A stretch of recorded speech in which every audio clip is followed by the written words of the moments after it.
बिस्मिल्लाहिर्रहमानिर्रहीम। बोलते कालम के साथ मैं आमिर रज़ा खान। और कल एक दोस्त जो थे बड़े सहमे हुए अंदाज में उन्होंने कहा कि भारत ने अपनी तमाम एटमी तनसीबात की जो है तफसील पाकिस्तान को फराहम कर दी है और तमाम मालूमात जो है पाकिस्तान को दे दी है। उनका ये भी कहना था कि ये क्यों बताया जा रहा है एटमी तनसीबात के बारे में और ये क्यों तबादला किया जा रहा है, ये बड़ी खौफनाक उसके ख्याल से ये था। और इसमें कितने वार हेड हैं उसके ख्याल में इसमें वार हेड्स भी शामिल थे, इसमें मिसाइल सिस्टम भी शामिल होंगे और आने वाले दिनों की जो टेक्नोलॉजीज़ हैं शायद वो भी मालूमात की शेयरिंग की जा रही है। गो के ये सारी बात जो थी गलत थी। जी हाँ, शेयरिंग की जाती है और एटमी तनसीबात यानी न्यूक्लियर जो तनसीबात हैं उन्हीं की शेयरिंग की जाती है। लेकिन ये कहना कि ये वो मालूमात हैं जो कि आपको आपके एटमी हथियारों के बारे में है या भारत के एटमी हथियारों के बारे में है, बिल्कुल गलत है। ये देखें, ये एक माहदा हुआ था 1988 में। इस माहदे का जो नाम था agreement of the prohibition of attack against nuclear installation and facilities, यानी दोनों मुल्कों के मबैन एक ऐसा माहदा जिसमें दोनों तरफ से जो एटमी तनसीबात हैं उस पर हमला ना करने की गारंटी दी जाती है। ये बड़ा ज़रूरी भी होता है जब आपके हमसाए में ही एटमी मुल्क मौजूद हो। दोनों एटमी मुल्क हैं, भारत और पाकिस्तान।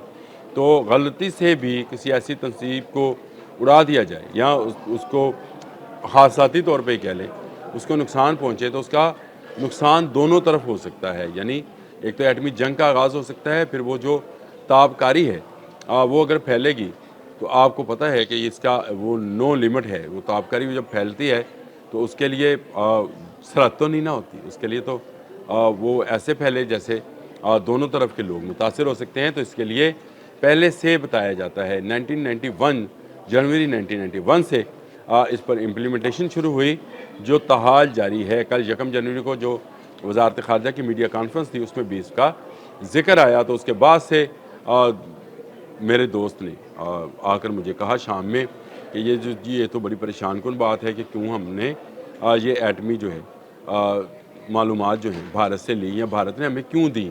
और उन्होंने कहा ये बहुत बड़ी ख़बर है।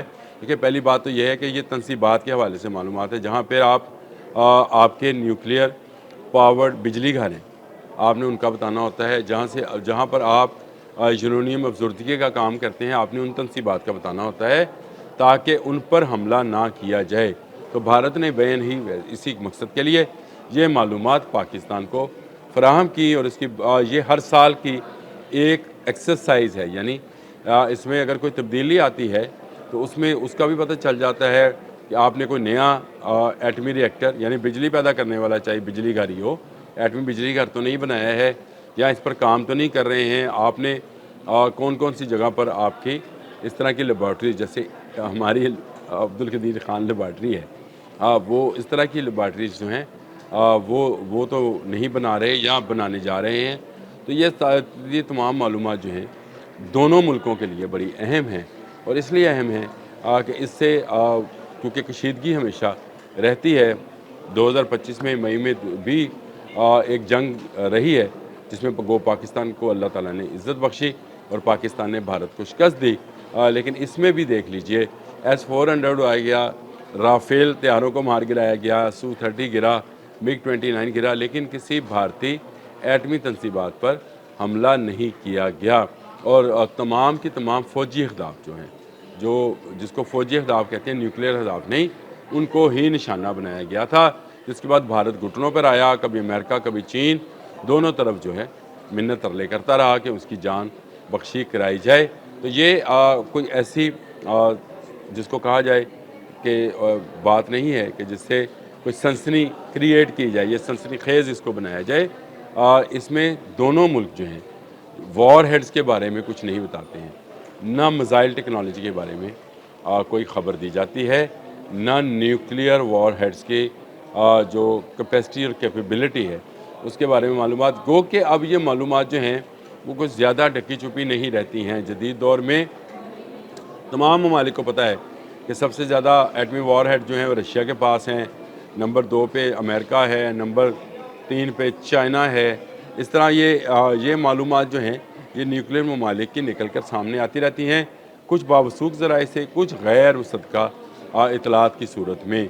तो ये ज़रूरी होता है कि दोनों एटमी मुल्क अगर उनके आपस में तल्लुकात या हालात जो हैं कुछ कशीदा भी रहते हों, जिस तरह से भारत हमेशा दरअंदाज़ी करता है या भारत पाकिस्तान में दहशतगर्दी को प्रमोट करने के लिए फितनल हिंदुस्तान को फंडिंग कर रहा है, तालिबान को फंडिंग कर रहा है और वहाँ पर से पाकिस्तान पर टीटीपी के दहशतगर्दों को जो है वो सपोर्ट करता है।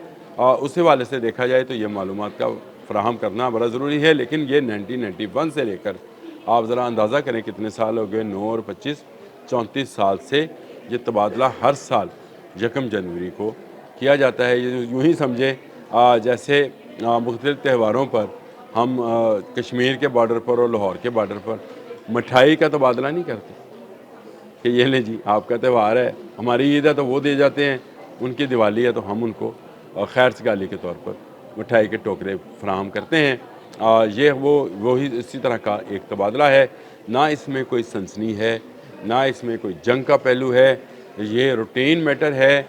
लेकिन कल जब ये सामने आया तो आपको पता है कि इस वक्त लोगों के जहनों में हर वक्त सोशल मीडिया की सनसनीखेज़ी जो है वो छाई रहती है। तो मैंने कहा ये एक वजाहत ज़रूरी है कि ये कर दिया जाए कि ये सब कुछ एक मुआहदे के तहत होता है, और अगर मुआहदे के तहत होता है तो फिर उसमें कोई फ़िक्र की, कोई परेशानी की बात नहीं है। ना वॉर हेड्स के मुतल्लिक भारत हमें बताता है, ना हम उनको बताते हैं। हाँ, ये बात याद रखिएगा कि पाकिस्तान के पास वो तमाम गैजेट्स मौजूद हैं कि भारत में होने वाली हर फौजी नकलो हमल और हर न्यूक्लियर नकलो हमल की मालूमात और डाटा जो है वो पाकिस्तान के पास महफूज होता जा रहा है। ऐसे ही हमने मई में मारा नहीं था इनको, और हमें पता था कि कौन सी बैटरी से कौन सा मिसाइल जो है उसको फायर किया जाना है और कौन सा फायर हुआ और उसकी रेंज क्या है और उसका हदफ क्या है। इसलिए हमने भटका कर उसको अफ़गानिस्तान की तरफ जो है फेंक दिया था।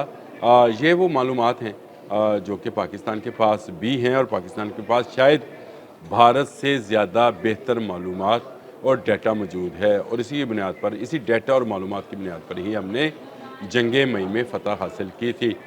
लेकिन ये न्यूक्लियर का मामला है, इसमें एहतियात और मुहतात रहना ज़रूरी है। मैं हमेशा कहा करता हूँ कि अल्लाह ताला से माफ़ी मांगनी चाहिए और अल्लाह ताला इस न्यूक्लियर वॉर से हमें महफूज रखे, सब मुल्कों को, एक को नहीं। मैं तो तमाम ममालिक को कहता हूँ कि इससे महफूज रहें। गो के एटमी रेस जो है 80s और 90s की सतह पर दोबारा वापस आ गई है। कहीं शुमाली कोरिया टेस्ट कर रहा है, कहीं चीन, कहीं रशिया, कहीं अमेरिका।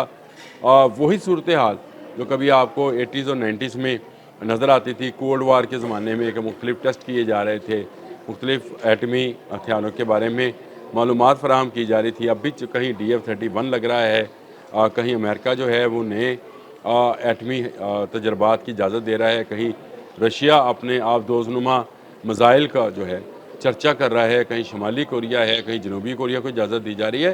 तो ये वो तमाम एटमी रेस है जो इस वक्त दुनिया में है। ऐसी सूरत में अगर भारत और पाकिस्तान, यानी भारत अगर मालूमात फ़राहम कर भी रहा है तो ये उसकी सिक्योरिटी और सेफ्टी के लिए है, उसकी और उसके लोगों की सिक्योरिटी और सेफ्टी के लिए है, ताकि पाकिस्तान जो है उससे उसको डर रहता है इस मालूमात के तबादले से कम न्यूक्लियर तनसीबात जो हैं उनको निशाना नहीं बनाया जाएगा, और नहीं बनाना चाहिए भी, क्योंकि ये दुनिया अब किसी न्यूक्लियर वार की मुतहम्मल नहीं हो सकती। अच्छी बात थी, मैंने कहा लोगों के लिए ये कोई सनसनी खेज़ी का मामला नहीं था, ये प्रोटेक्शन का मामला है, तो इसको ज़रूर डिस्कस किया जाना चाहिए था। वो मैंने कर दिया। अब तक के लिए इतना ही। अल्लाह हाफ़िज़।